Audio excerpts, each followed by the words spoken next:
ఓం శంకరం శంకరాచార్యం కేశవం బాదరాయణం సూత్రభాష్యకృతౌ వందే భగవంతౌ పునః పునః. ఈశ్వరో గురురాత్మేతి మూర్తిభేద విభాగినే వ్యోమవద్వ్యాప్తదేహాయ దక్షిణామూర్తయే నమః. శ్రీమద్ భగవద్గీత 2వ అధ్యాయం 25వ శ్లోకం. వేదాలు ఏం చెబుతున్నాయి? తరతి శోకం ఆత్మవిత్. ఆత్మవిత్ శోకం తరతి. ఆత్మని తెలుసుకున్నటువంటి వారు శోకాన్ని తరిస్తారు. అంటే శోకం అనేటటువంటిది ఉండదు. ఆత్మని తెలుసుకున్న వారికి శోకం మిథ్య. మరి ఆత్మని తెలుసుకోవాలి అని అంటే ఆత్మ అనాత్మ వివేకం అనేటువంటిది చేయాలి. ఆత్మ అనాత్మ వివేకాన్ని వివరిస్తూ భగవంతుడు వాసాంశీర్ణాని యథా విహాయ, ఈ శ్లోకం ద్వారా స్థూల శరీరం అనాత్మ, అది నేను కాదు అనేటువంటి విషయాన్ని వివరించారు.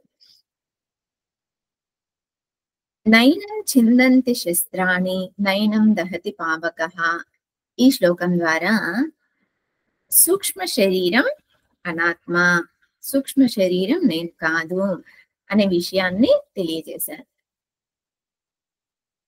మరి ఆత్మ ఏంటి? అవ్యక్త అచింత్యం, అవ్యక్తం అచింత్యం. ఆత్మని ఈ రకంగా నేను తెలుసుకోవడం వలన శోకం అనేటటువంటిది ఉండదు, మోహం అనేటటువంటిది ఉండదు అని తెలియజేస్తూ ఈ ప్రకరణని ముగిస్తున్నారు. ఆత్మ అనాత్మ వివేకాన్ని. శ్లోకం 25. అవ్యక్తోయమచింత్యోయం అవికార్యోయముచ్యతే తస్మాదేవం విదిత్వైనం నానుశోచితుమర్హసి.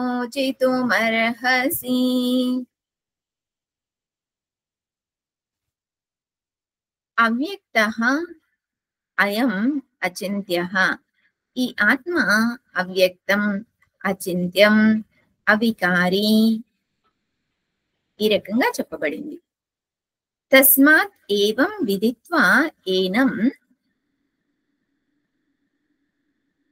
ఏవం ఏనం ఆత్మానం విదిత్వా, అందువలన ఈ ఆత్మని ఈ రకంగా తెలుసుకున్నట్లయితే నా అనుశోచితం అర్హసి, నీవింకా దుఃఖించవు, దుఃఖం అనేటటువంటిదే ఉండదు అని చెబుతూ ఉన్నాడు భగవంతుడు.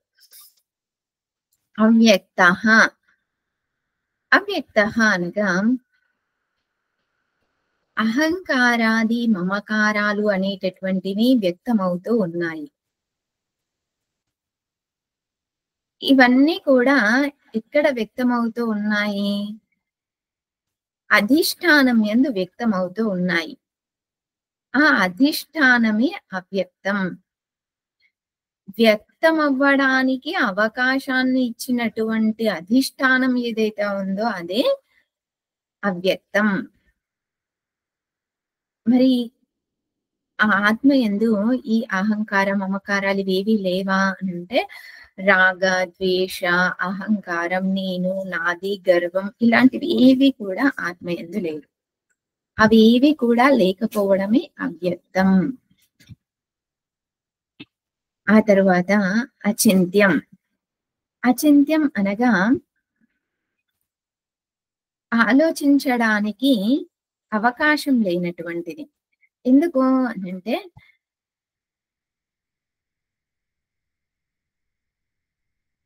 భిన్న ప్రవృత్తి నిమిత్తాలను కలిగి ఉంది. నిమిత్తాలు అనేటటువంటివి లేవు, ప్రవృత్తి నిమిత్తం అనేటటువంటిది లేదు ఆత్మయందు. అనగా జాతి, ఆత్మయందు ఎటువంటి జాతి లేదు. ఎందుకు అంటే ఆత్మ ఒక్కటే కాబట్టి. ఆత్మయందు గుణాలేవి లేవు. ఎందుకు? ఆత్మ నిర్గుణం. క్రియ, ఆత్మ అవికారి కాబట్టి క్రియ అనేటటువంటిది లేదు ఆత్మయందు. రూఢి. రూఢి ప్రసిద్ధం. ప్రసిద్ధం అవ్వడానికి ఏదైనా కూడా ప్రసిద్ధము అనగా ఇక్కడ ఏంటి అనంటే ఎక్కువ మందికి తెలియడం. ఆత్మ విషయం అనేటటువంటి అత్యంత సూక్ష్మమైనటువంటిది కాబట్టి ఇది అంత ప్రసిద్ధమైనది కాదు. అలాగే సంబంధం. సంబంధం ఉండాలి అనంటే 2 విషయాలు ఉన్నప్పుడే సంబంధం అనేటువంటిది ఉంటుంది. ఆత్మ ఒక్కటే కాబట్టి సంబంధం అనేటటువంటిది లేదు. జాతి, క్రియ, జాతి, గుణ, క్రియ, రూఢి, సంబంధ ఇవేవి ఆత్మయందు లేవు. కాబట్టి ఆలోచించడానికి అంత సులభమైనటువంటిది కాదు. ఇంద్రియ అగోచర విషయం ఆత్మ. ఇంద్రియాల ద్వారా తెలుసుకోలేనటువంటిది. ఎప్పుడైతే జాతి, గుణ, క్రియ ఇవన్నీ ఉంటాయో అప్పుడు ఇంద్రియాల ద్వారా మనం తెలుసుకోగలుగుతాం. మనస్సు ద్వారా తెలుసుకోగలుగుతాం. కానీ ఇవేవి లేవు కాబట్టి ఆత్మని తెలుసుకోలేము. అచింత్యం. మరి తెలుసుకోలేకపోతే ఎలా తెలుసుకుంటాము అనంటే ఆత్మ స్వయం ప్రకాశ.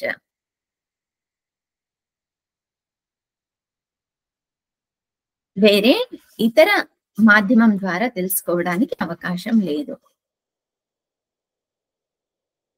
అవికారి.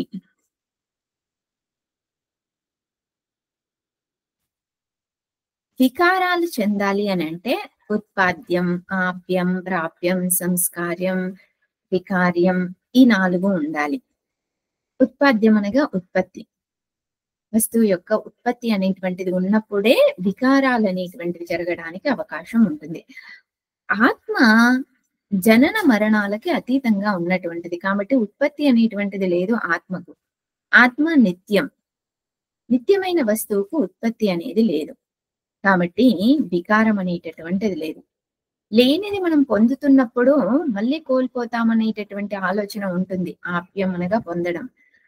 కాబట్టి అప్పుడు కూడా వికారం అనేటటువంటి మార్పులు అనంటే ఈ రోజు ఉండి మళ్ళీ రేపు ఉండకపోవడం అనేటువంటి మార్పు చెందింది. ఇటువంటి మార్పు ఆత్మ యందు లేదు. ఆత్మ నిత్యం, నిత్య ఉపలబ్ధి స్వరూపం ఆత్మ.